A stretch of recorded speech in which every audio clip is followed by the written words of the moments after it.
My name is Clifton. I'm 65 years old, and after 40 years of marriage, I thought I knew my family. When my wife Sarah passed away last month, leaving behind $55 million from her real estate empire, I expected our son Marcus to grieve with me. Instead, he looked me straight in the eye and said, "Don't expect a dime, Dad." His wife Jennifer smirked beside him like she'd already won the lottery. But sometimes the people we trust least hold the biggest surprises. Before we dive into this story, I'd love to know where you're watching from. Drop your location in the comments below, hit that like button if you believe families should stick together, and don't forget to subscribe for more real-life stories.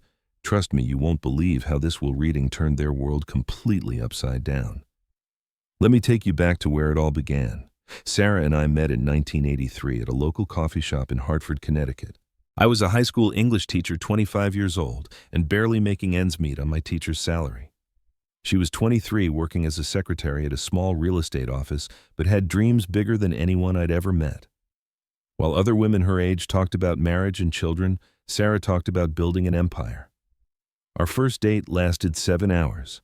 We sat in that coffee shop until they practically threw us out, talking about everything under the sun. Sarah had this incredible vision about real estate development in Connecticut. She could look at a rundown property and see its potential like nobody else.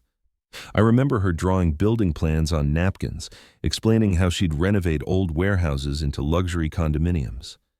We married 2 years later in a simple ceremony.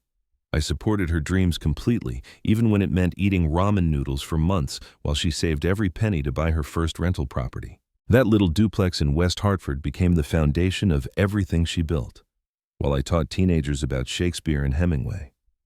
Sarah was learning the real estate business from the ground up. Marcus came along in 1988. Sarah was determined to keep working, so we hired a babysitter, and I took on tutoring jobs in the evenings to help with expenses. Those were tough years financially, but we were happy. Sarah would come home exhausted from showing properties all day, but she'd light up talking about her latest deal or a new property she wanted to purchase. By the time Marcus turned 10, Sarah owned 12 rental properties. By his high school graduation, she had built Patterson Real Estate Development into one of the most successful companies in Connecticut. The small duplex had grown into a portfolio worth millions. We moved into a beautiful colonial house in West Hartford's most exclusive neighborhood when Marcus was 15. I watched my wife transform from that ambitious young secretary into a powerhouse businesswoman. She never forgot her humble beginnings, though. Every Christmas, she'd donate thousands to local charities. She insisted on paying her employees above market rates and offered full benefits. Sarah believed success meant lifting others up with you. Marcus grew up surrounded by luxury, but Sarah made sure he understood the value of hard work. Summer jobs, chores around the house, earning his allowance through actual effort. She'd tell him stories about our early struggles, how we chose between paying rent or buying groceries. I thought those lessons were sinking in. The plan was perfect. After I retired from teaching, Sarah and I would travel the world. We'd already picked out the places we wanted to see together. Rome, Paris, the Greek islands. Sarah had worked so hard for so long, she deserved to enjoy the fruits of her labor.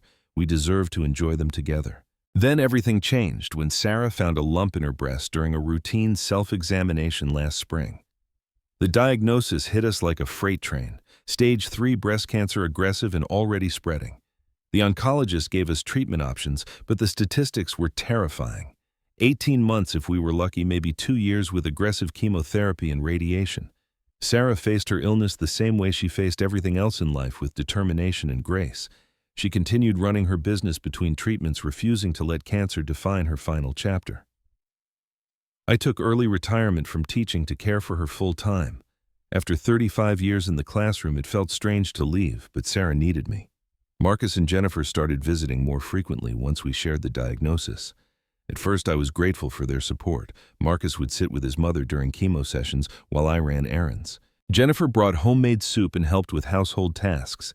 It felt like we were pulling together as a family during the most difficult time of our lives. But something felt off about their visits.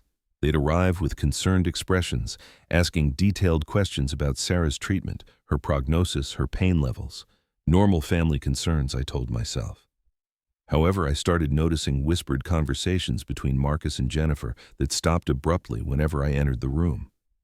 One afternoon, while Sarah was napping after a particularly brutal chemo session, I overheard Jennifer on the phone in our kitchen. She was talking to someone about life insurance policies and estate planning. When she saw me, she quickly ended the call and claimed she was discussing her own insurance with an agent. Marcus began asking strange questions during family dinners. How was Mom's business doing? Had she updated her will recently? Was she concerned about what would happen to her properties? Brushed off these conversations as a son's natural worry about his mother's affairs. Jennifer became particularly interested in Sarah's jewelry collection and her art pieces. She'd walk around our house during visits, commenting on specific paintings or asking about the history of certain antiques. Once I caught her taking pictures of Sarah's diamond necklace with her phone. When I asked why, she laughed it off, saying she wanted to remember beautiful things about her mother-in-law. The most disturbing change was in how Marcus spoke to me. Our relationship had always been solid. We shared a love of baseball and books, spent countless hours discussing everything from politics to philosophy. But during Sarah's illness, he became distant and sometimes condescending. He'd make comments about my limited understanding of business matters or my naive approach to financial planning. Sarah noticed the changes too. During one of our quiet evenings together, she mentioned feeling uncomfortable about some of Marcus and Jennifer's questions. She said it felt like they were more interested in her assets than her recovery. I encouraged her not to worry, that grief affects people differently, and they were probably just trying to feel more in control during an uncontrollable situation. The final months were heartbreaking. Sarah fought with everything she had, enduring treatments that left her weak and sick. Through it all, she maintained her dignity and her love for our family. She'd squeeze my hand during the worst moments and whisper that she was grateful for our 40 years together. Marcus and Jennifer were present, but increasingly focused on practical matters. They brought legal documents for Sarah to review, insurance papers to sign, business decisions to consider. I thought they were being helpful, taking administrative burdens off Sarah's shoulders so she could focus on healing. Sarah passed away peacefully on a Tuesday morning in September. I was holding her hand, telling her how much I loved her. Marcus and Jennifer arrived just after she took her final breath. Their grief seemed genuine in those first moments, but looking back, I wonder if what I interpreted as sorrow was actually anticipation. The funeral was beautiful. Hundreds of people came to pay their respects to Sarah: business associates, former employees, neighbors, old friends from our early days together. Speaker after speaker shared stories about Sarah's generosity, her business acumen, her dedication to community development. She had touched so many lives in ways I didn't even realize. Marcus delivered a moving eulogy about his mother's strength and determination. Jennifer sat in the front row, dabbing her eyes with tissues and accepting condolences graciously. To the outside world, we looked like a grieving family supporting each other through loss. But once the last guest left our house after the reception, everything changed dramatically. I was sitting in Sarah's favorite chair, exhausted from the emotional day, when Marcus approached me with a serious expression. Jennifer stood beside him, no longer crying, her face set in hard lines I'd never seen before. "Dad, we need to talk about practical matters." Marcus began, his tone businesslike rather than comforting. "Mom's gone now and we have to deal with reality." I assumed he meant funeral expenses or thank you cards to send. Instead, Marcus pulled out a folder of documents and spread them across our coffee table. "Jennifer and I have been thinking about the best way to handle Mom's estate," he continued. "Obviously, everything will need to be liquidated and properly distributed." "Liquidated?" I repeated, confused. "Son, we just buried your mother 6 hours ago." Jennifer spoke up for the first time since the guests had left. "Clifton, I know this is hard, but delays only make things more complicated. Sarah built a significant estate and it needs professional management." The way she said my name with a slight emphasis and formal tone sent chills down my spine. For 15 years of marriage to my son, she had always called me Dad, or at least used a warm, familial tone. This felt like I was being addressed by a stranger. Marcus opened one of the folders and pulled out what appeared to be legal documents. Mom made her wishes very clear to us over the past year. She wanted to make sure her life's work would be preserved and grow for future generations. "What exactly are you saying?" I asked, though something in my stomach was already twisting with dread. Marcus looked me directly in the eyes, and what I saw there was nothing like the son I had raised. "Don't expect a dime, Dad. Mom's money goes to family who understand business. She built that empire for people who can appreciate it and expand it." The words hit me like physical blows. I stared at my son, trying to process what he had just said. "Marcus, I'm your family. I was married to your mother for 40 years. Jennifer laughed, actually laughed, in response to my statement. Come on, Clifton, you're a retired teacher. What would you do with a real estate empire? Sarah knew you'd just give it all away to charities or waste it on sentimental nonsense. Your mother and I built that business together, I protested, my voice shaking with hurt and anger. I supported her dreams when she had nothing. I worked extra jobs so she could buy her first property. Marcus waved dismissively at my words. That was 40 years ago, Dad. Things change. Mom evolved beyond that simple life. She became something bigger than a teacher's wife. The cruelty in his voice was stunning. This was my son. The boy I had taught to ride a bicycle, helped with homework every night for 12 years, cheered for at every baseball game and school play. The young man I had been so proud of when he graduated college and started his own business. She specifically told us that everything should go to people who would honor her legacy. Jennifer added, her voice gaining confidence. Not someone who would probably just sell everything and move to some retirement community in Florida. I sat in stunned silence as they outlined their plans. The house would be sold within the month. Sarah's business would be transferred to Marcus's name. Her investment portfolio worth millions would be managed by Jennifer, who apparently had some background in finance I'd never known about. Where am I supposed to live? I finally managed to ask. Marcus shrugged with shocking indifference. You'll figure something out. Maybe that pension from teaching will cover a small apartment somewhere. Or you could move in with your sister in Maine. You're kicking me out of my own home. The question came out as barely a whisper. It's not your home, Dad, Jennifer said firmly. It never was. Sarah bought this house with her money from her business. Just because you lived here doesn't make it yours. I looked around the living room where Sarah and I had spent countless evenings together, where we had hosted Marcus's birthday parties and Christmas mornings, where we had planned our retirement dreams. According to my son and daughter-in-law, none of that mattered because my name wasn't on the deed.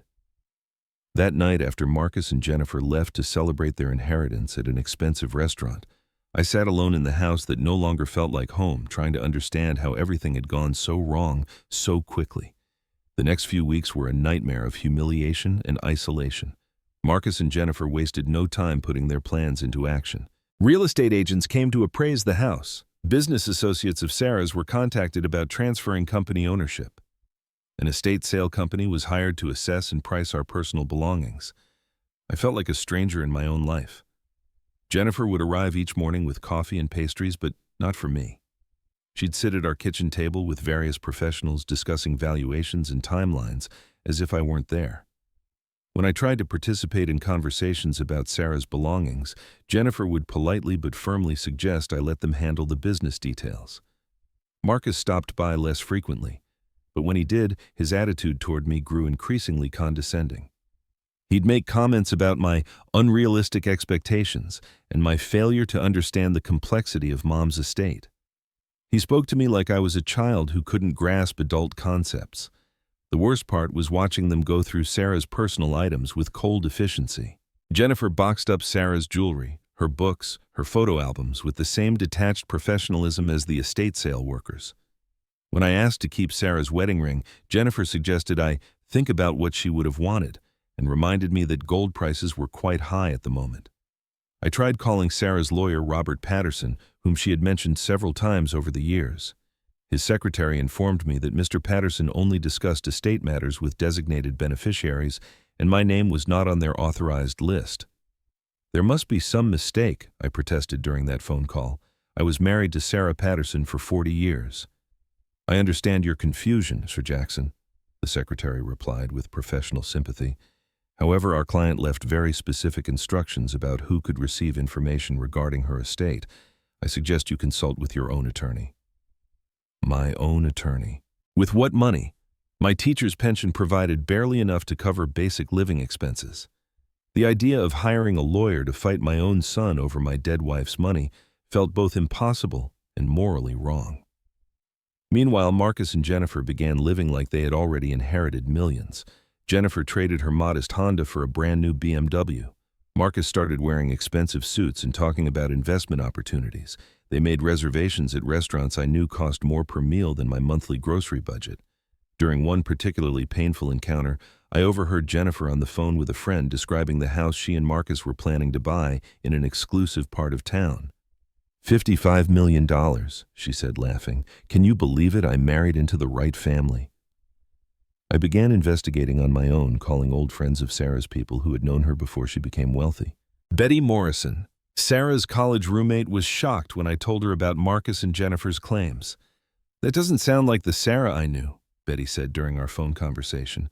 She always talked about how grateful she was for your support during the early years. She used to say you were the foundation that allowed her to build everything else. Other friends shared similar sentiments. Tom Wheeler, one of Sarah's first business partners, remembered multiple occasions when Sarah had spoken fondly about our partnership, both personal and professional. She always said you were her anchor, he told me. When business got stressful, you kept her grounded and reminded her what really mattered. But the most revealing conversation was with Margaret Chen, Sarah's closest friend for over 20 years. Margaret was hesitant to discuss details at first, but eventually shared something that gave me the first real hope I'd felt since Sarah's death. Clifton Sarah came to see me about 6 months ago, Margaret said carefully. She was upset about something Marcus had said during a family dinner, something about inheriting her business and how he planned to expand it immediately after she was gone. What did she tell you? She said Marcus had changed since getting married, that he'd become focused on money in ways that worried her. Sarah was concerned that he saw her illness as an opportunity rather than a tragedy.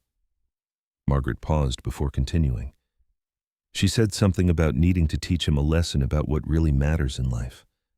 I didn't understand what she meant at the time, but now, a lesson about what really matters. Those words echoed in my mind for days. I remembered Sarah's comments about Marcus's questions during her illness, her discomfort with Jennifer's behavior, her concerns about their motivations.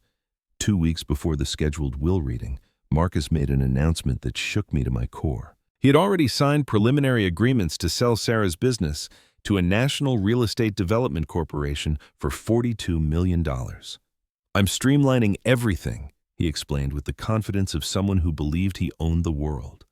Liquid assets are easier to manage than operating a business. Jennifer has found an excellent investment firm to handle the portfolio. Jennifer was practically glowing with satisfaction. She had already booked a month-long vacation to Europe and was planning to start shopping for their new house immediately after the will reading made everything official. The night before the appointment with Mr. Patterson, I couldn't sleep. I sat in Sarah's chair looking through photo albums from our 40 years together, pictures from our wedding day, Marcus as a baby family, vacations, birthdays, anniversaries. In every photo, Sarah and I looked genuinely happy together. We looked like partners who had built a life side by side. I thought about the young woman who had drawn building plans on coffee shop napkins, the determined entrepreneur who had worked 18-hour days to build her dream, the loving wife who had held my hand through her final moments. That woman would never have left me homeless and penniless after 40 years of marriage. But I had no proof of what Sarah really wanted, only the word of 2 people who had already shown me exactly how little they cared about family loyalty. Mr. Patterson's office occupied the top floor of a downtown Hartford building that screamed expensive legal representation. The receptionist, a professionally dressed woman in her 50s, greeted us with the kind of polished courtesy that comes with decades of handling wealthy clients and their family drama. Marcus and Jennifer arrived dressed like they were attending a board meeting rather than a will reading. Marcus wore a charcoal gray suit that probably cost more than my monthly pension, while Jennifer had chosen a conservative black dress accessorized with jewelry I was certain belonged to Sarah. I felt underdressed in my best teaching clothes, the same navy blue suit I had worn to parent conferences and school events for the past 15 years. But I was there as Sarah's husband of 40 years, and that had to count for something. Mr. Patterson entered the conference room at exactly 2 o'clock. He was a distinguished man in his 60s with silver hair and the kind of presence that commanded immediate respect. I remembered Sarah mentioning him over the years as someone she trusted completely with her legal affairs. "Good afternoon, everyone."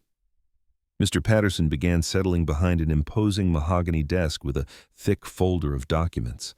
"I know this is a difficult time for all of you, and I appreciate your patience as we handle Mrs. Patterson's final wishes." Marcus and Jennifer sat forward in their chairs, hands clasped together like they were trying to contain their excitement. I remained still, preparing myself for the worst possible outcome.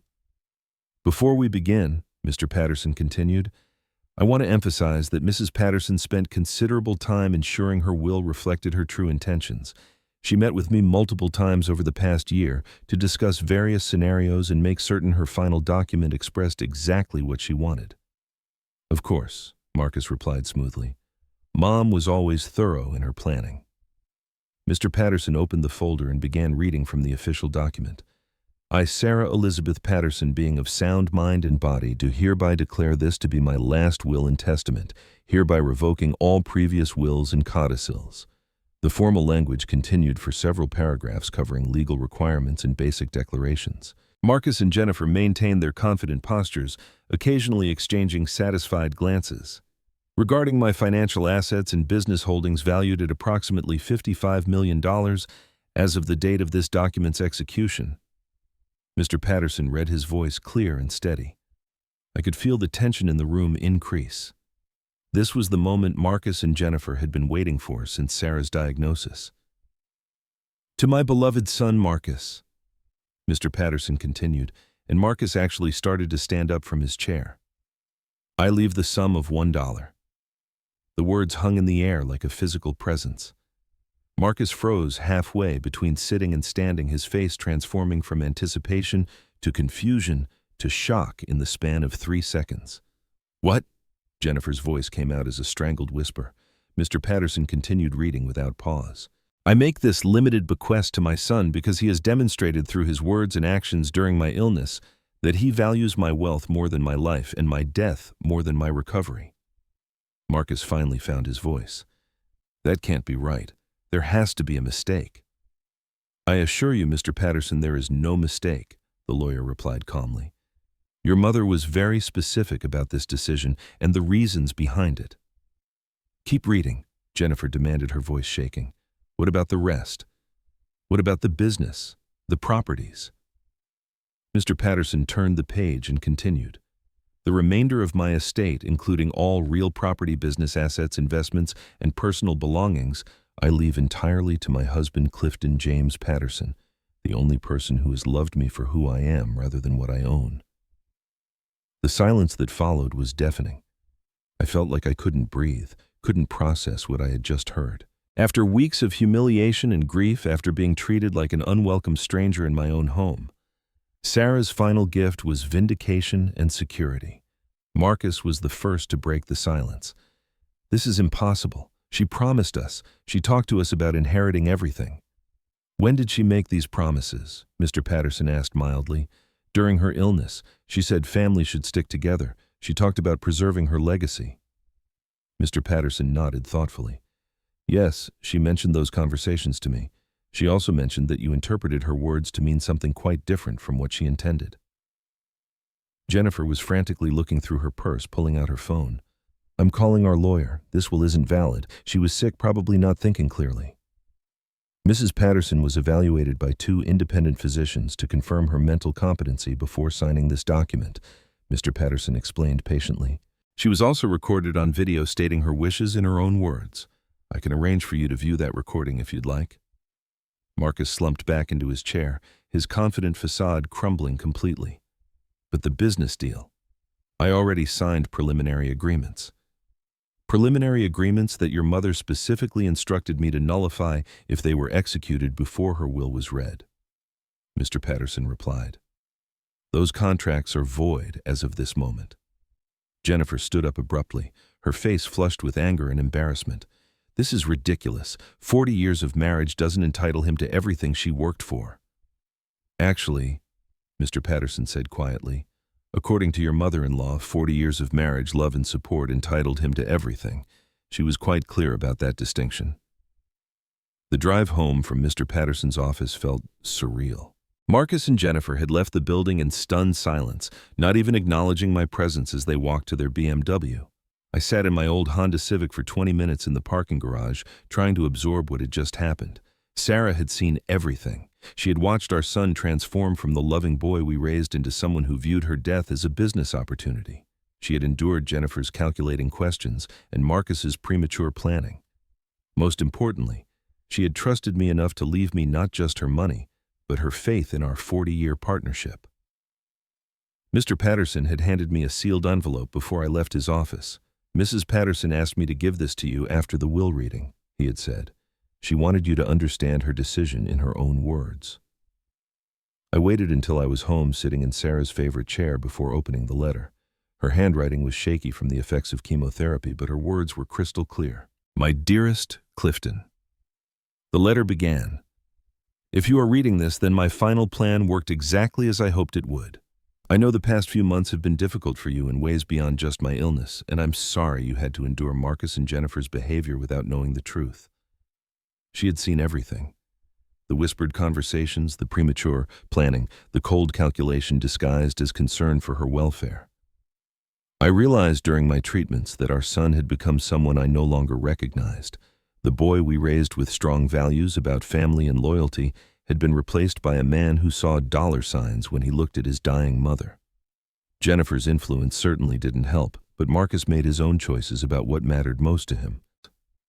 Sarah's letter went on to explain her decision to change her will 6 months before her death after overhearing a phone conversation between Marcus and Jennifer about selling her business the day after the funeral.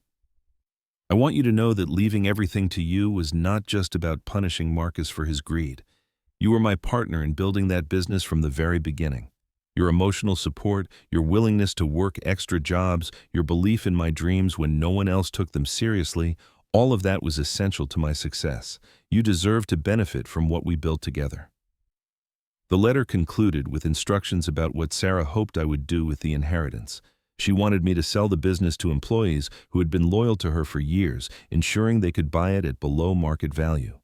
She asked me to donate a significant portion to educational charities, particularly those supporting teachers. Most importantly, she wanted me to find peace and happiness in whatever way felt right. Over the following weeks, I began implementing Sarah's wishes and my own plans for the future. The business sale to Sarah's employees was completed within a month, providing them with ownership of the company they had helped build while giving me more than enough money to last several lifetimes. I sold the large house in West Hartford and bought a modest condominium near my old school district. The change felt liberating rather than diminishing. I didn't need a mansion to remember Sarah or honor our marriage. I needed the freedom to live according to our shared values. The most satisfying decision was establishing the Sarah Patterson Education Foundation, providing college scholarships for children of single parents pursuing teaching degrees. Sarah would have loved knowing that her success was helping future educators achieve their dreams despite financial obstacles. Marcus attempted to contact me several times in the months following the will reading. His messages progressed from anger to bargaining to what sounded like genuine remorse. Jennifer apparently had filed for divorce within 6 weeks of learning about the inheritance, claiming their marriage had been based on false financial expectations. I chose not to respond to Marcus's calls or letters. Some relationships can survive betrayal and selfishness, but watching your son celebrate your wife's death while planning to make you homeless crosses a line that cannot be uncrossed. Sarah's letter had mentioned her hope that losing his inheritance might teach Marcus important lessons about love and loyalty, but that was his journey to make, not mine to facilitate. Instead, I focused on rebuilding a life that honored both Sarah's memory and my own values. I returned to substitute teaching, finding joy in working with students who reminded me why I had chosen education as a career. The work gave me purpose and connection to something larger than myself. I also began traveling, visiting the places Sarah and I had planned to see together. Paris was beautiful but lonely. Rome was overwhelming but inspiring. The Greek islands were peaceful and healing. I carried Sarah's memory with me to each destination, imagining her reactions to the art, the architecture, the food, the people we would have met together. The hardest part was learning to live with the knowledge that the son I had raised and loved for 35 years had been willing to throw me away for money. That betrayal cut deeper than any financial worry could have. But Sarah's final gift hadn't just been security. It had been validation that our love and partnership had been real and valuable, regardless of how Marcus chose to see it. On the anniversary of Sarah's death, I visited her grave with flowers from the garden she had loved. Standing there, I realized that grief and gratitude could coexist. I grieved for the time we had lost to her illness, for the son who had chosen greed over family, for the dreams we would never share. But I was grateful for 40 years of true partnership, for Sarah's wisdom in protecting us both from those who would exploit our love, and for the chance to honor her memory by living according to the values we had always shared. Sometimes the greatest inheritance we can leave isn't money or property, but the lesson that love cannot be bought, and that true family is defined by loyalty and kindness rather than blood and law. Sarah taught Marcus that lesson in the only way he might have understood, and she gave me the freedom to live the rest of my life with dignity and purpose. What do you think about family loyalty versus financial security? Have you ever experienced someone showing their true character when money was involved? Share your thoughts in the comments below, and don't forget to hit the like button if this story touched you in any way. Subscribe for more real-life stories about the choices people make when they think no one is watching. Share this video with anyone who needs a reminder that integrity matters more than inheritance. Thank you for listening to my story, and remember that the best legacy we can leave is the love we show while we're still here to give it.